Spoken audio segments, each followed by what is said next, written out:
بقالنا كتير ما اتكلمناش في السياسة ولا في الأحوال اللي ماشية معانا يمين وماشية معانا شمال. بس قلنا نهدي اللعب شوية.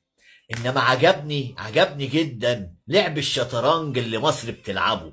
لعب كبير قوي وعلى مستوى، بس لو الناس تفهم وتقرأ معنى اللعب اللي اتلعب اليومين اللي عدوا دول، يفهموا إن احنا معانا ملك الشطرنج في العالم. طيب هنبدأ بإيه؟ هنبدأ بالصومال والجيش لما راح الصومال. ده راح لكام هدف يا جماعة؟ حد يقدر يقول لي جيشك راح الصومال لكام هدف؟ الأهداف كتير جدا. الأهداف كتير جدا، بس اللي يقرأ واللي يسمع طبعا أنا مش هقدر أقولها. لا، مش هنكشف نفسينا قوي كده للناس. انما لازم انت تشغل دماغك. احنا رحنا الصومال ليه؟ الموضوع مش موضوع السد ده. اصل عمر المايه ما هتتقطع، يعني السد مش شاغلنا عشان تبقوا فاهمين يعني. عمر المايه ما هتتقطع. طب دي حاجه. طب الحاجه التانيه، الصومال واثيوبيا.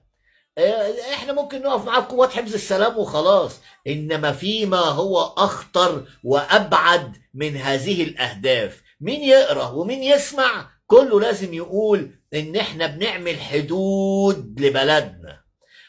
من الناس اللي واقفين لنا في البحر الاحمر والاساطيل اللي واقفه في البحر الاحمر والحوثيين والقصه دي. لا، احنا جينا لكم قريب منكم قبل ما تجولنا. احنا جينا لكم. ده لازم الناس تبقى بتفهم ايه اللي بيحصل. تعالى الموضوع التاني واللعبه التانيه الجميله. طبعا احنا خد بالك، الصومال يعني برضو السودان. يعني احنا لما رحنا الصومال يعني برضو قريبه لنا السودان. يعني الناس اللي عماله تلعب في السودان دي، بس كل وقت وليه اذان.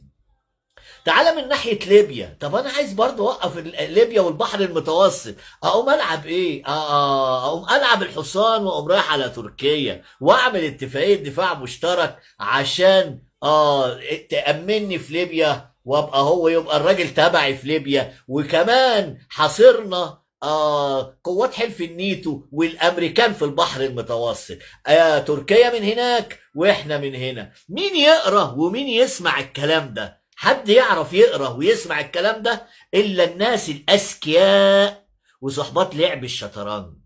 تحياتي جمهورية مصر العربية، تحيا جمهورية مصر العربية، تحيا جمهورية مصر العربية. ومحدش يقول لي أصل الحرب.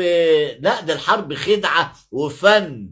افهموا اللعب ماشي ازاي يا بني ادمين. مش يلا يلا يلا عايزين نحارب اسرائيل واصل غزة والحكاية. لا، كل وقت وليه اذان. واعدوا لهم ما استطعتم من قوة ورباط الخيل ترهبون به عدو الله وعدوكم. تحياتي لكل الناس وشكرا لكل الناس.